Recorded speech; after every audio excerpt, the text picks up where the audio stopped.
Right now, just beneath the surface of all the daily headlines, there's a massive shift happening in the world of technology. It's this high-stakes, high-dollar race to build the actual future of computing. And one legendary tech giant is making a huge, calculated bet that it can win this race, not just on one front, but on two. So, who are we talking about, and how are they planning to pull this off? Let's break it down. All right, so here's the plan. We're going to start with this new tech gold rush that's happening. Then we'll zoom right in on IBM's really bold playbook.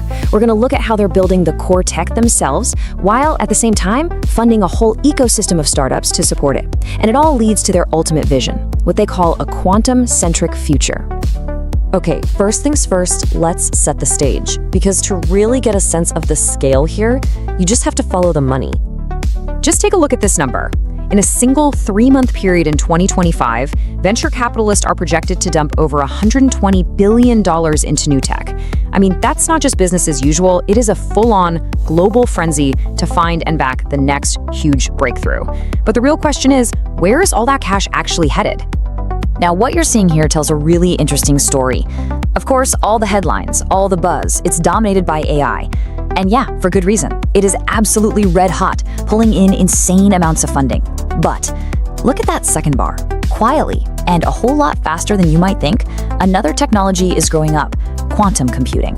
This is where the really savvy investors, the long game players, are placing some of their biggest bets. Think about it like this. AI is making the tools we already have way smarter, but quantum computing, that's about inventing entirely new types of tools from the ground up. This isn't just a lab experiment anymore. It's stepping onto the world stage, and it's sparking a massive competition. And one of the most iconic companies in tech history is making a play to lead the whole charge. So how exactly is IBM tackling this? Well, they aren't just dipping a toe in the water. No, they are waging a full-on two-front war to achieve what you could call quantum supremacy. And here is the core of their strategy. It's brilliant. On one side, they are building the engine. That means pouring incredible resources into creating their own powerful, world-class quantum hardware. But at the exact same time, they're funding the ecosystem, using their venture capital arm to create a whole army of startups that will build the software, the apps, and the security needed for that engine to run. It's like a pincer movement for technological domination. So let's dive into that first prong, building the actual hardware. This is where the science gets really, really cool. What you're seeing here is just the raw speed of their progress. In just a handful of years, IBM is going from hundreds of qubits, which are basically the fundamental building blocks of a quantum computer, kind of like the bits in your phone, but infinitely more powerful, to a system with over 4,000. This isn't just a steady climb, this is exponential acceleration. They are just blowing past the known limits of what these machines can do. But okay, how do you make the hardware you have today useful for solving the gigantic problems of tomorrow? Well, one of their secret weapons is a technique they call circuit knitting. It's super clever. Instead of waiting years for one single perfect massive quantum chip, they figured out how to slice up huge problems into smaller, manageable chunks. They run those on the processors they have now, and then use classical computers to stitch all the answers back together. It's a brilliant workaround to get way more power out of their current machines. All right, so building the world's best engine is one thing, but what good is an engine if you don't have any cars, or roads, or even destinations to drive to?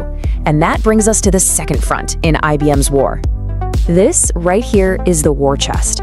IBM has a $500 million venture fund aimed squarely at business-to-business startups in AI, and most importantly, quantum. This is not some side hobby for them. It is a core part of their strategy to literally build a market for their technology before that market even fully exists. And look, they're not just writing checks. IBM uses what it calls a capital plus model. It's not just here's some cash, good luck. It's here's cash, and here is a direct pipeline to our massive list of enterprise clients, solving the single biggest problem any startup faces. They focus them on critical areas like quantum-safe security and even pull that startup's tech into their own operations. It creates this powerful, self-reinforcing loop. So why does all this matter? Well, just listen to IBM's head of venture capital. The big banks are already scrambling to prepare for a future where quantum computers could just shatter today's encryption. The threat is so real and so immediate that huge financial institutions are demanding a quantum strategy right now. This isn't sci-fi, folks. This is a very urgent, multi-trillion-dollar business problem. And here's the proof in the pudding. The strategy is already paying off, big time. Look at these companies from their portfolio. Gem Security got bought for $350 million, Lightspin for over $200 million. IBM isn't just making a bet on the future, they are getting huge returns on their investments today, proving that this capital plus model creates real, tangible value. So you put the two fronts together, building the engine and funding the ecosystem.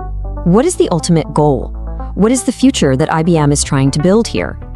The end game is something they call the quantum-centric supercomputer. The best way to think about it is like a hybrid car. It's not just gas or just electric. It uses the best of both at the right time. This new kind of supercomputer would use quantum processors for the unbelievably complex stuff they're good at, while using traditional processors for everything else, all woven together into one seamless, powerful fabric. And this quote just perfectly captures the scale of what they're trying to do. IBM themselves describe this change as being like going from paper maps to GPS.